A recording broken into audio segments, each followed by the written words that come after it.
Ndinonzi Haisa. Tinofara zvikuru nokutitsigira kwamunoita vateereri.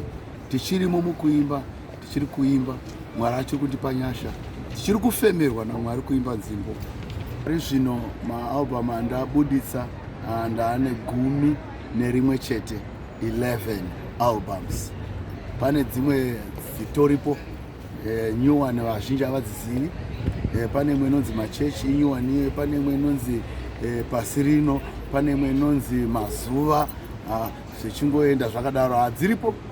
Saka ndine maalbum ati one day Mwari achindipa nyasha. Izvozvi ndiri kutoshanda imwe yegore rino 2022 zvokuti ndinotenda kuti pa 3 months mwedzi mitatu iri kuuya inenge yava ready. Handina kumbenda ndakanyarara.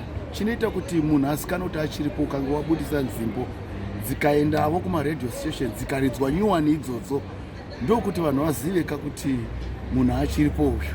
Zvino dambudziko randiri kuita ndirero, nzimbo dzokudhara vana buruka vaya havaridzwa vanzwa. Zvino vanhu vanongofunga kuti ndopandakagumira, aiwa ndine dzimwe new one dziripo.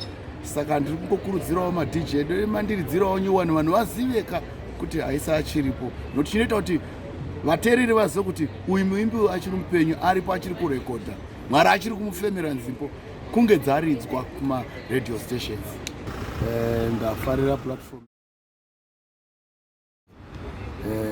Asi zvinhu zvandasangana nazvo muupenyu hwangu, ndine imwe kambani yandakaita nayo chitenderano chokuti music yedu itengeswe pamaplatform akaita seiwayaya. 12 years pandakaenda ndichiti achimbondipa ma-royalties angu ndakashaya. Saka tinotenda kuti vachaitawo zvakanaka kuti vaimbi vafare.